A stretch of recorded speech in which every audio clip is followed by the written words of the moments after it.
Hello YouTube, this is Eli, the OBD Tech. I'm here working on a 2002 Nissan Maxima with a 3.5 liter engine. This video is going to be based on a pre-diagnosis.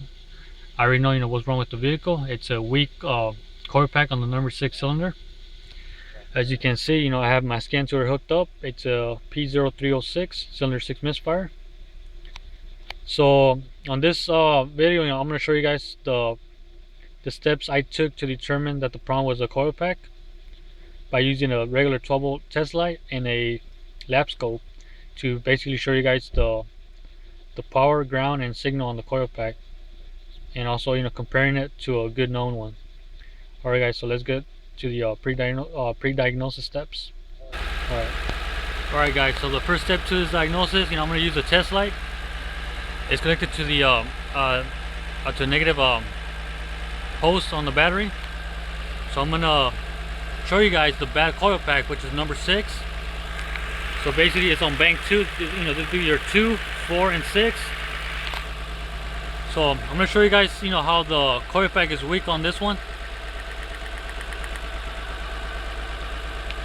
If you remove the test light like inches away from it, see there's no spark.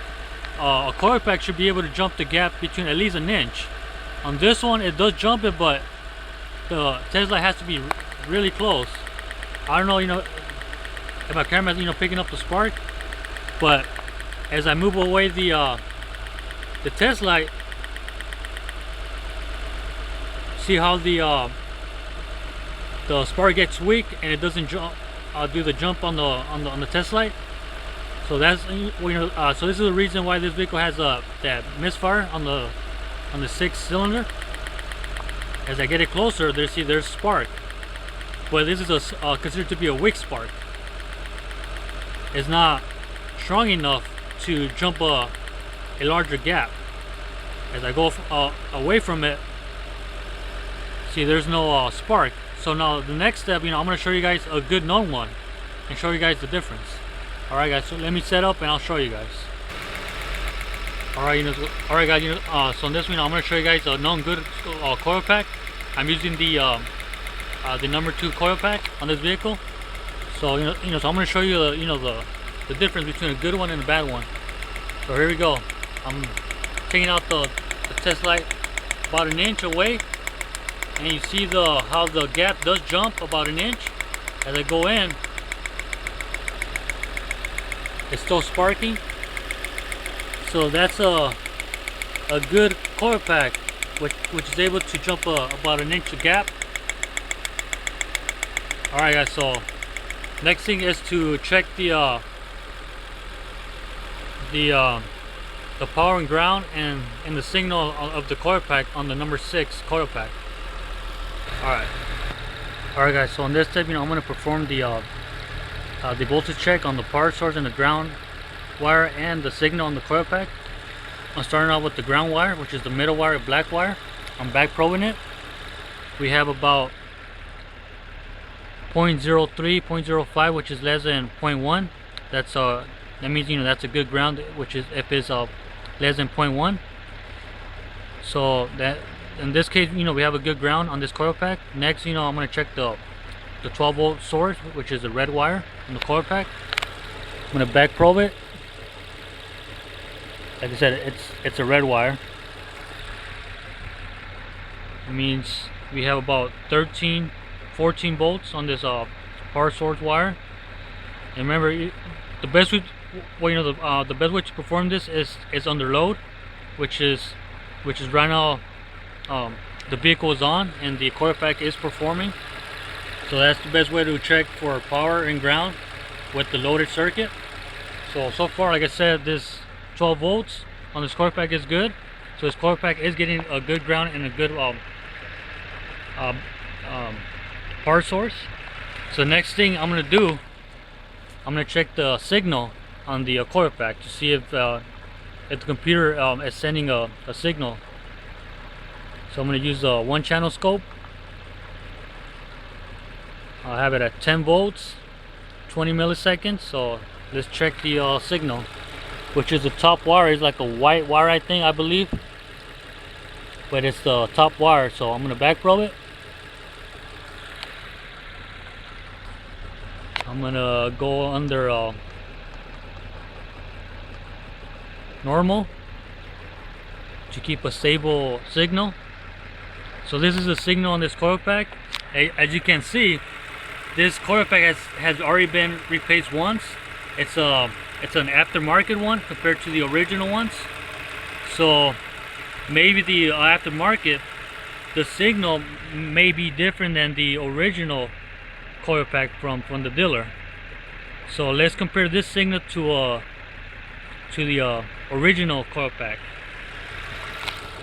So I'm going to use the number 4 coil pack, which is also the top wire.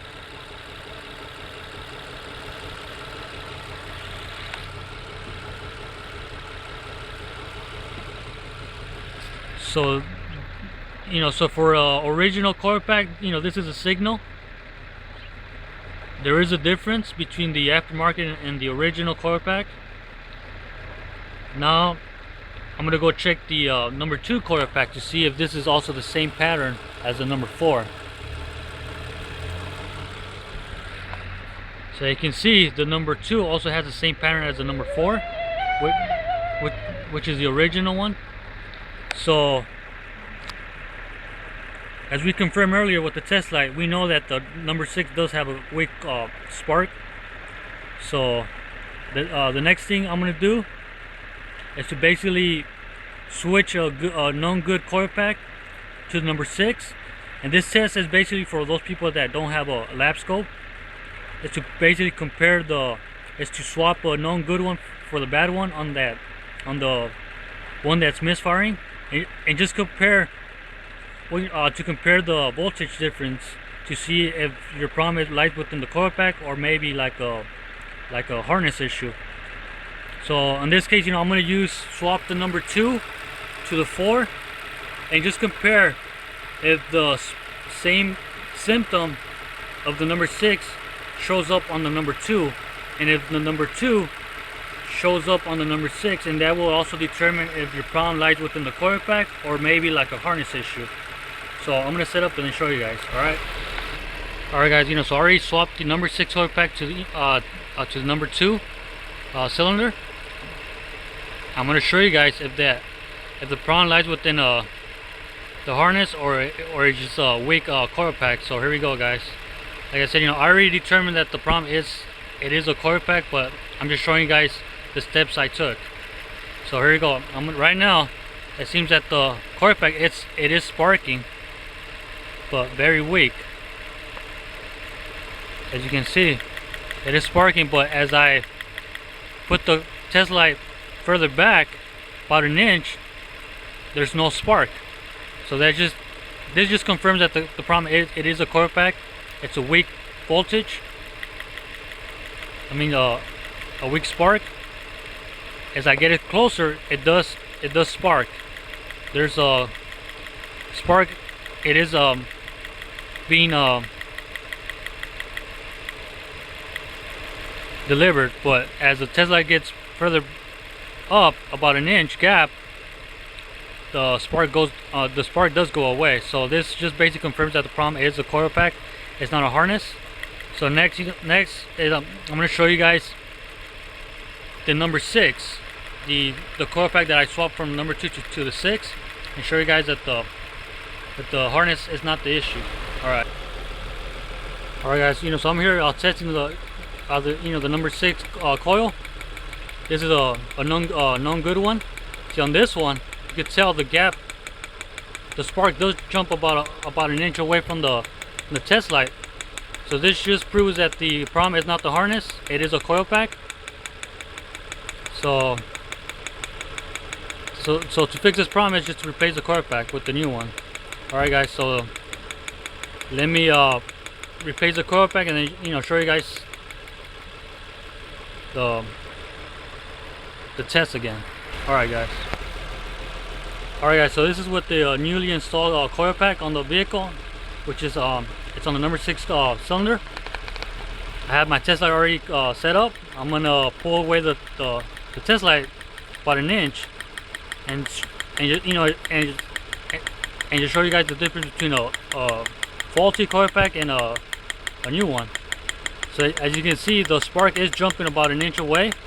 As I push it back in, it goes away because I put the test light further in. So I'm gonna push it back out again. This is about an inch away. So this is the difference between a bad and a good one. Alright guys. Well, just one last thing I forgot to mention is to show you guys that aftermarket Coil Pack will have a square wave type signal. As I replaced it with the new one, this aftermarket new one also has the same square wave as the faulty Coil Pack that we had in there, which was also replaced a while back, and that one also had like a square wave signal compared to the original Nissan Coil Packs, which I'm going to show you, one more time. This is a signal on the original Coil Pack. It's like a semi square wave, but it's different. So that's the difference between the original and the aftermarket Coil Pack. Alright guys.